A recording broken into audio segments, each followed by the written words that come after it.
Hi friends, welcome to Hariom Consultants. Hope everything is fine at your end. A very happy and prosperous Diwali to all of you.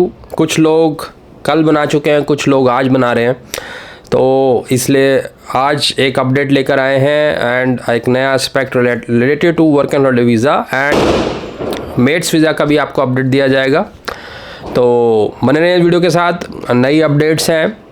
Hope आपको video अच्छा लगेगा। Like share subscribe जरूर करें। अगर आप हमसे discussion करना चाहते हैं, मीटिंग करना चाहते हैं, then log on to our website hariomconsultant.com और just WhatsApp on the flash number, just say hello and you can book a slot. तो स्टार्ट करते हैं आज का वीडियो। तो फ्रेंड्स, वर्क एंड हॉलिडे का ऑफिशियल जो बैलेट वाला डेट थी वो 31 तक थी और अब स्टेटस क्लोज आ रहा है। बट स्टिल अगर आप फॉर्म देखें जाके तो अभी उन्होंने अपडेट नहीं किया है। रीज़न बीइंग कि चैनलाइज्ड काम होता है, एक जगह से अपडेट होता है, दूसरे में थोड़ा टाइम लगता है अपडेट होने में, तो वो भी कल तक बंद हो जाएगा।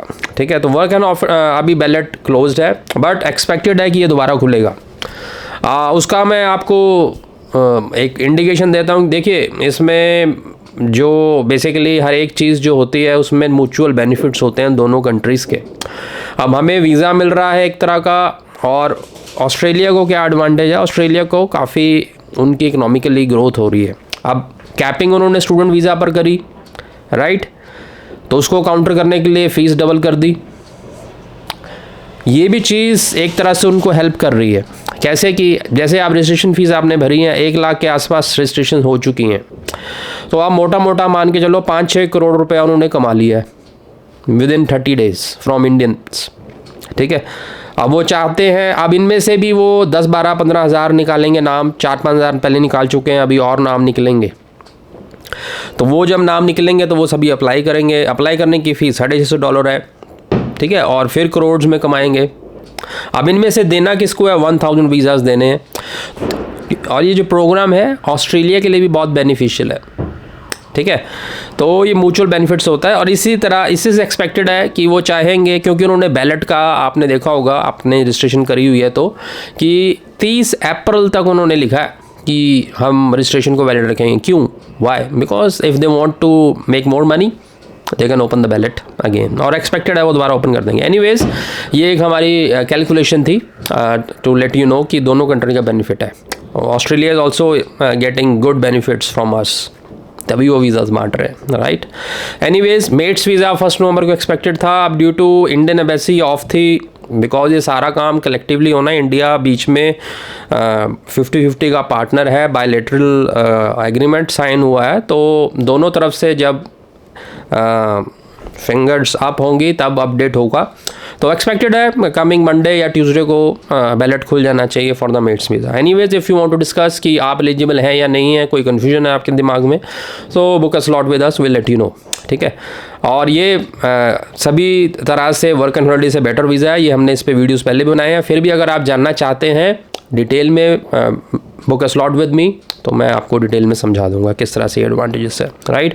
और एक चीज़ क्लियर कर देते हैं, जिन्होंने वर्क एंड हॉलिडे के लिए अप्लाई किया हुआ है वो इस बैलेट में भी अगर एलिजिबल है तो जा सकते हैं। कोई इसमें वो नहीं है कि एक में कर दिया दूसरे का कैंसिल हो जाएगा, दोनों के लिए आप अप्लाई कर सकते हो, right. Now in this video we are going to talk about critical work. अब देखिए, जिसको ये ग्रांट होना है, जिसने अप्लाई कर दिया है, कईयों के नाम अभी आने हैं, तो जिसको वर्क एंड हॉलिडे ग्रांट होगा उसको हमने बताया था, एक स्पेसिफाइड वर्क्स हैं। स्पेसिफाइड वर्क क्या है और क्रिटिकल वर्क क्या है, दोनों अलग अलग तरह की कैटेगरीज हैं। स्पेसिफाइड वर्क वो है जो आपको करना ही करना है 3 से या 4 महीने के लिए, अगर आप next year work and holiday पे रहना चाहते हैं तो ये तो हो गया स्पेसिफाइड वर्क। इसके ऊपर हमने वीडियो बनाया हुआ है कि 7-8 तरह की फील्ड्स हैं, उसमें आपको काम करना ही पड़ेगा अगर आप उसमें नेक्स्ट ईयर अपने आप को एलिजिबल करना चाहते हैं तो। और अगर आप सिर्फ घूमने फिरने जाना चाहते हैं तब कोई बंदिश नहीं है, अपनी मर्जी का काम कीजिए, फंडिंग कीजिए और वापस आ जाइए। अगर नेक्स्ट ईयर सर्वाइव करना है तो ये स्पेसिफिक वर्क करने पड़ेंगे। इसमें हमने ब्रीफ में आपको बताया था, इसमें कई तरह की कैटेगरीज हैं, वो आप चेक कर सकते हैं वीडियो। अब हमने आपको बताना है क्रिटिकल वर्क। अब स्पेसिफाइड वर्क्स में कुछ कैटेगरीज ऐसी हैं जो कि क्रिटिकल वर्क के अंडर आती हैं, और उनका बेनिफिशियल वो इसलिए है क्योंकि ये वाला जो काम है, अगर आप क्रिटिकल वर्क पकड़ते हो, इसमें एक एडवांटेज तो ये है कि आपको वो जो स्पेसिफिक वर्क वाली कंडीशन टिक हो जाएगी। एक ही एडवांटेज होगी, आपने 3-4 महीने, अब इसमें आप कंटिन्यूस काम कर सकते हो। कंटिन्यूस कैसे? इसमें एक हमने पहले भी बताया था कि एक कंडीशन है वर्क एंड हॉलिडे में, जिसके तहत आपको 6 मंथ्स के बाद एम्प्लॉयर चेंज करना है। लेकिन ऑन द अदर हैंड, अगर आप क्रिटिकल वर्क में ही स्टार्ट करते हैं और क्रिटिकल वर्क में ही काम करते हैं क्रिटिकल वर्क में ही जॉब ढूंढते हैं,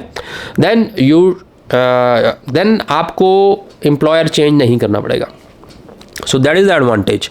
तो हम आपको बताने वाले हैं क्रिटिकल जॉब्स में कौन कौन सी जॉब्स आती हैं, जो अगर आप बार बार ऐसे रेस्टलेस वाला नहीं व्यतीत करना चाहते, you don't want to go here and there, you want some कि एक जगह हम बैठ गए तो पूरा वहाँ पर अपना टेन्योर काटे, बार बार तंग नहीं होना चाहते हैं, तो क्रिटिकल वर्क को पकड़ो। और क्रिटिकल वर्क के अंदर आपको हम जॉब्स बताएंगे कौन कौन सी हैं। तो सबसे पहले आपको मैं समराइज मैंने कर दी है। स्पेसिफिक वर्क वो है जो आपको करना ही करना है टू सर्वाइव नेक्स्ट ईयर, और क्रिटिकल वर्क वो है जिसमें आप स्पेसिफिक वर्क के अंडर तो आई गए लेकिन आपको एम्प्लॉयर चेंज नहीं करना पड़ेगा, ठीक है। तो स्पेसिफिक वर्क में सबसे पहले फील्ड आती है एग्रीकल्चर। जी, अगर आप एग्रीकल्चर का काम जानते हैं, कल्टीवेशन जानते हैं, एनिमल रेयरिंग जानते हैं, फ्रूट पिकिंग जानते हैं, मतलब एग्रीकल्चर बैकग्राउंड के अगर आप हो, या एग्रीकल्चर टेक्नोलॉजी का आपने कुछ पढ़ा हुआ है और उसमें आप इंटरेस्टेड हैं, तो अगर आप ये काम पकड़ते हैं फार्म में, फील्ड में, देन आपको अपना एम्प्लॉयर चेंज नहीं करना पड़ेगा। ये क्रिटिकल वर्क्स में आता है, ठीक है।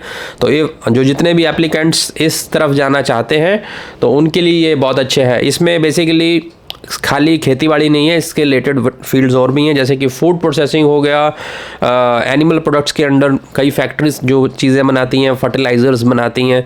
तो जितना भी काम एग्रीकल्चर से रिलेटेड है वो अगर आपने पकड़ लिया तो वो क्रिटिकल वर्क है और उसमें आपको एम्प्लॉयर बार बार चेंज नहीं करना पड़ेगा। So that is advantage. तो ये पहली फील्ड है जो क्रिटिकल वर्क के अंदर आती है। दूसरी फील्ड हेल्थ केयर।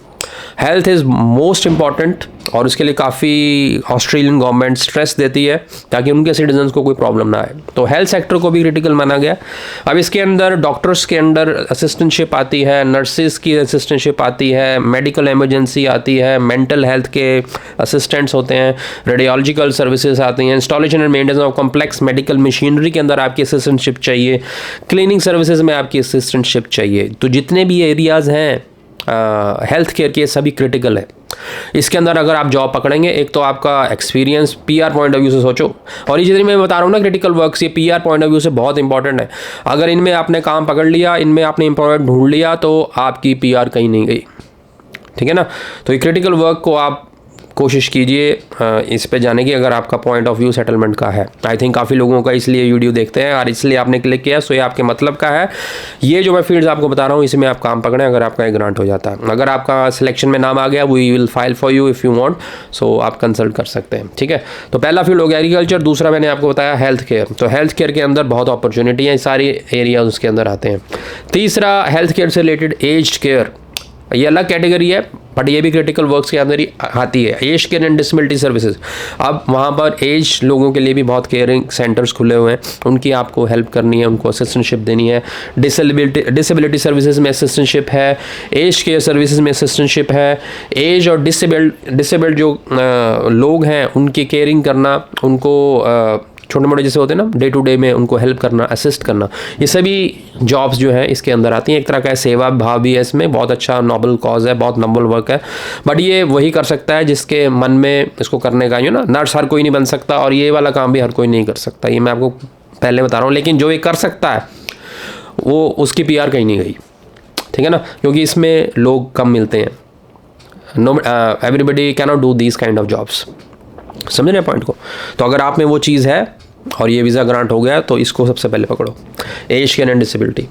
इसके बाद एक थोड़ा इजी जॉब जिसमें कहते हैं बच्चों से जिनको लगाव है, चाइल्ड केयर। चाइल्ड केयर की जॉब्स भी इसमें अवेलेबल हैं और अगर आप स्पेशली फीमेल्स को ये पसंद आता है फील्ड, और इसमें आगे आपको काफ़ी एडवांटेजेस हैं। इसमें ऑस्ट्रेलियन गवर्नमेंट जो भी है उसमें उन्होंने टैक्स भी कम कर दिए हैं, पे अलाउंस बढ़ा दिया है, मतलब पैसा ज़्यादा टैक्स कम, तो फ़ायदा ही फ़ायदा। और अगर आपका इसमें इंटरेस्ट है तो इसमें आप क्रैच वर्कर की तरह काम कर सकते हैं, अटेंडेंट, फैमिली डे केयर्स, मतलब कुछ फैमिलीज़ होती हैं वो रखती हैं केयर टेकर्स को, नैनीज़ वाला, ये सारा बच्चों का देख रेख का है। और out of school arts, vacation care workers में भी एज ए आप काम कर सकते हो। Child protective welfare specialist workers, assistantships, इन सब में आप एज असिस्टेंट में काम कर सकते हैं। तो child care is also a critical area, अगर इसमें आप करेंगे तो आपको बार बार एम्प्लॉयर चेंज नहीं करना पड़ेगा और पीआर के लिए आपकी गारंटी हो जाएगी। उसके बाद the field is tourism and hospitality. इसके हमने आपको पहले भी बताया था कि इसमें क्रिटिकली एक वर्क में इसलिए आता है क्योंकि इसमें आपको ये एडवांटेज होता है कि होटल की चेन्स होती हैं। जैसे आपने सिडनी में एक होटल की चेन में काम किया और उसके बाद आपको एम्प्लॉयर सेम रहेगा, आपकी लोकेशन चेंज कर दी जाएगी। तो इसमें भी आप इस तरह से ये क्रिटिकल कैटेगरी के अंदर आ जाता है, क्योंकि क्रिटिकल कैटेगरी उसको कहा गया है जिसमें आपको एम्प्लॉयर चेंज नहीं करना पड़ेगा। तो this is one of the way, ठीक है ना। अब इसमें डिटेल में करना क्या है आपको, सब बेसिकली होटल्स मोटल्स में आपका बेसिकली बैकपैकर जो होटल्स होते हैं उसमें आपको assistantship, helping hand, take away food away services, catering services में आपका हेल्प चाहिए, पब्स, टैवर्न्स, बार्स में बार टेंडर्स वगैरह ये जॉब्स इसमें आती हैं। हॉस्पिटलिटी क्लब्स होते हैं, स्पोर्ट्स क्लब्स होते हैं, उसमें आपने देखा होगा ना जब स्टेडियम में कोई मैच हो रहा है या कोई फ्रेंडली मैच हो रहा है उसमें फीमेल्स सर्व करती हैं डेलीगेट्स को, तो वो इसमें आता है। टूरिस्ट गाइड्स आप बन सकते हैं, टूरिज्म ट्रांसपोर्ट सर्विस वर्कर्स बन सकते हैं, टूर बस ड्राइविंग, जिसको बस ड्राइविंग आती है ये इस कैटेगरी में वो जा सकता है अगर आपके पास हैवी व्हीकल का लाइसेंस है एंड यू नो दैट। तो आपको कुछ देर वहाँ ट्रेनिंग लेके उसमें वहाँ पर ओके करके 4 महीने की ट्रेनिंग अलाउड है, मैंने आपको पहले बताया था वर्क एंड हॉलिडे वीज़ा के ऊपर। You can study, you can train yourself. तो ये चीज़ करके ड्राइवर की बहुत अच्छी है, वहाँ पर आपको आगे भी हेल्प करेगी, राइट। ट्रैवल एजेंसी में आप असिस्टेंटशिप, टूरिस्ट इंफॉर्मेशन सर्विसेज में काम कर सकते हैं। तो ये सारी चीज़ें इसके अंदर आती हैं। Then work in certain industries in northern Australia. जी, ये जो एरियाज़ हैं इसमें भी नॉर्दर्न ऑस्ट्रेलिया में क्रिटिकल वर्क के अंडर उन्होंने रखे हुए हैं, और इसमें basically fishing, tree farming, construction and mining, ये नॉर्दर्न ऑस्ट्रेलिया की बात कर रहा हूँ। अगर इनमें से भी आपका कोई एक्सपीरियंस है या आपका मन है इन फील्ड्स में काम करने का, तो नॉर्दर्न ऑस्ट्रेलिया में काम ढूंढिए। ये आपको क्रिटिकल वर्क के अंदर डाल देगा और आपको बार बार अपना एम्प्लॉयर चेंज नहीं करना पड़ेगा, ठीक है। तो ये सब थे क्रिटिकल वर्क्स जो कि आपको अपने दिमाग में रखने हैं। सबसे पहले अगर आपको चॉइस मिलती है, गो फॉर दीज जॉब्स, क्योंकि एडवांटेजेस क्या है, एम्प्लॉयर चेंज नहीं करना पड़ेगा आपको बार बार, पीआर के लिए आपका एक पाथवे खुल जाएगा। तीसरा, इस फील्ड में काम करोगे तो एम्प्लॉयर्स आपको जान जाएंगे, तो जिसकी हेल्प से they will be ready to sponsor you for 482 visa, ठीक है ना। अब ये कईयों का सवाल होता है इसके ऊपर हमें क्या आगे कैसे सर्वाइव करेंगे। वो 3 साल तो इसके ऊपर आप सर्वाइव कर सकते हो, बाकी इसके बाद जब आप एम्प्लॉयर को सेट कर लोगे, मींस उन ऐसी फील्ड्स में काम करोगे तो एम्प्लॉयर्स आपको जान जाएंगे, और आपकी अगर जॉब और आपका वर्क अच्छा है then they are ready to sponsor you for 482। 482 में सबसे बड़ी प्रॉब्लम क्या आती है, सबसे बड़ी प्रॉब्लम है स्पॉन्सर रेडी नहीं होता स्पॉन्सर करने के लिए। वो क्यों नहीं रेडी होता, उसने आपको जाना ही नहीं, आपका काम नहीं देखा। अब इस वीज़े के थ्रू, इस एक्सपीरियंस के थ्रू वो आपको जान जाएगा, फिर आपको स्पॉन्सर क्यों नहीं करेगा। तो करना क्या है, आपको एम्प्लॉयर को इम्प्रेस करना है, अपनी फुल 100% देना है ताकि आपका वर्क की वो तारीफ़ करें। और फिर जब 3 साल आपको इसमें हो जाएंगे, you just exit for it few 1 or 2 month and get the 482 visa वापस जाने के लिए, और 482 के बाद आपका पीआर पक्की है, ठीक है ना। तो ये था होल सिनेरियो, क्रिटिकल वर्क का आपको मैंने क्लैरिटी दे दी है। And any other detail if you want, you can book a slot, you can discuss case with us, और मेट्स वीज़ा जैसे बैलेट ओपन होता है we'll inform you like this video.